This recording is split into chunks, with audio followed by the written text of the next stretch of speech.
Gemini, hi! Welcome to Mystic Queen PH at ito ang inyong monthly reading for June 2025. So this is a general reading. Just take what resonates. Watch your Sun, Moon, Rising, Venus para sa iba pang mensahe. And if you're interested sa private readings, meron tayong link sa description at sa pinned comment kung paano mag-book for a private reading. And please subscribe to our channel to show your support, like, share this video, at comment na rin kayo kung kayo ay naka-resonate. Okay, Gemini, let's see what is coming ngayong June 2025. Strength, dignified. I feel like you're going to be more comfortable ngayong June sa mga bagay na pinupurso mo, sa mga bagay na ginagawa mo. Focused ka sa mga goals mo ngayon. You also have South Node, which is energy ng past. And then series, nurture, taking care of yourself and taking care of your needs. So, South Node is about your learnings, no? Ito rin yung mga bagay na alam mo na or kabisado mo na.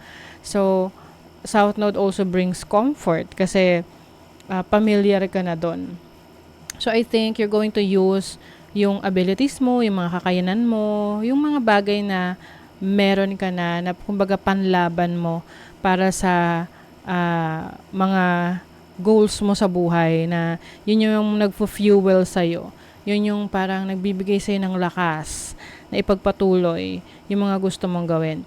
Maari ring magpo-focus ka sa iyong kalusugan. Pag sinabi naman nating health, hindi lang naman yan sa physical health. This can be also sa mental health, spiritual health, emotional health, lahat na ng health. Okay?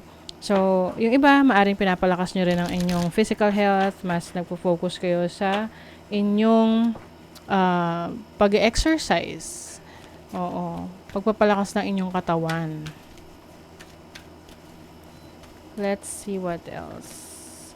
You have the Tower. So, this is reckoning, change. Merong endings, no? Some of you, this can be a painful ending, to be honest, no? This can be an energy from your past na finally, you are letting that go.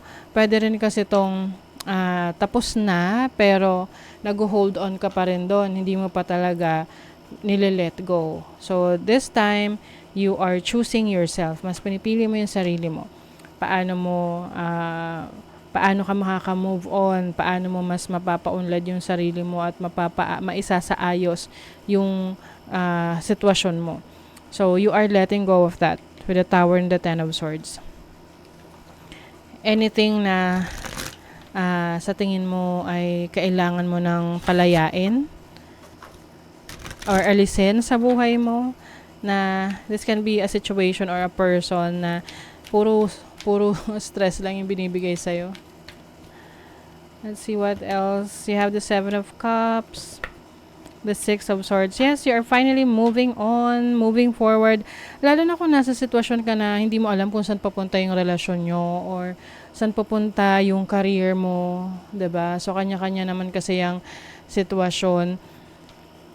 And now, ikaw na mismo yung nagde-decide para sa sarili mo. Some of you are letting go of this past energy and focusing on saan ka mas mapapabuti. Andun yung kaba, andun yung pag-aalala, pero at least, 'di ba? Alam mo na you are hopeful, no? Malaki ang pag-asa mo, ang pagtitiwala mo sa sarili mo na may naghihintay na mas magandang sitwasyon para sa'yo. You also have the Seven of Pentacles and then the Two of Wands. So, some of you, meron na kayong makikitang improvement sa mga nasimulan ninyo. Let's say, meron kayong sinimulan na negosyo or trabaho na you've been putting in the effort there. Para ka nagtatanim, no? At ngayon, nakikita mo na umuusbong na, nagsisimula ng mag-grow, or nakikita mo na yung mga resulta ng pinaghirapan mo dahil na rin sa effort na binibigay mo. Maari ring merong mga opportunities na darating sa'yo na kailangan mong pumili kung alin doon, kung saan ka mas magiging masaya doon, kung saan nag-a-align yung kaalaman mo, yung passion mo. You have, 'di ba? kaalaman tsaka passion. The magician, this is your talents, your skills, your abilities. So I also see you na meron kang matutuklasan pa na kaalaman, matutuklasan na talento. Kasi 'di ba, nag-evolve tayo eh. Hindi, we are not the same person 5 years ago or 10 years ago.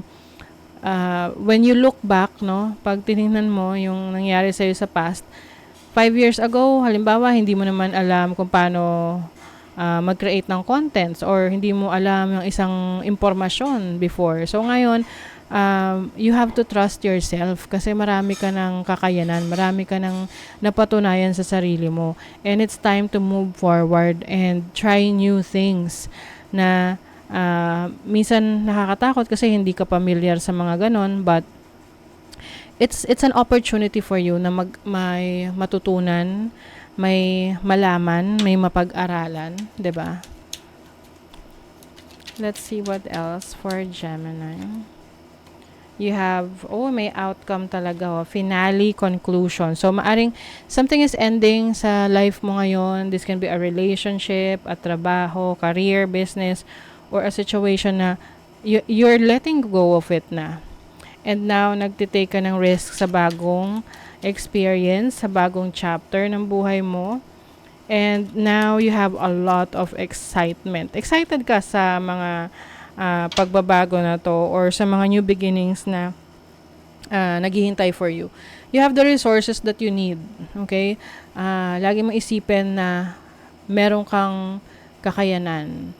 Meron kang magagamit.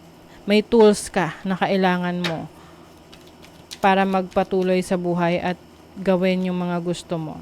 Wow, you are going to be famous. Oo, merong fame, merong popularity rito, may recognition. So, pwedeng ikaw ay kikilalanin sa iyong ginagawa, kikilalanin ka sa trabaho, sa business, sa career mo. You will be the center of attention. Oh my God! You are gaining wealth, more wealth, Gemini. You are going to focus more on your finances, your money. So, maaring meron ding importanteng tao sa buhay mo ngayon, no? This can be your father or a figure. It can be a father figure or dealings or relationship with a man with a dark complexion or hair.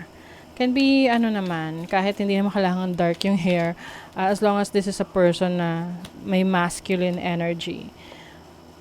Compliments from an admirer. See, may mga makaka-recognize ng talents mo, ng abilities mo, at yun yung magbo-boost ng confidence mo. Wow.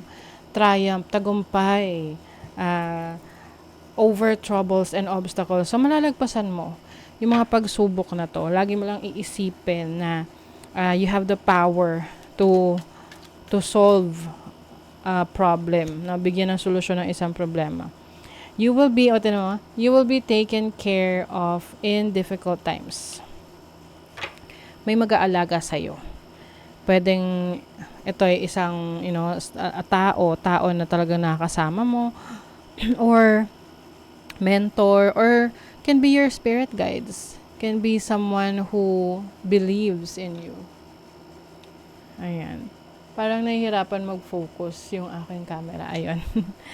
Anyway, let's see ano pa ang final message for Gemini.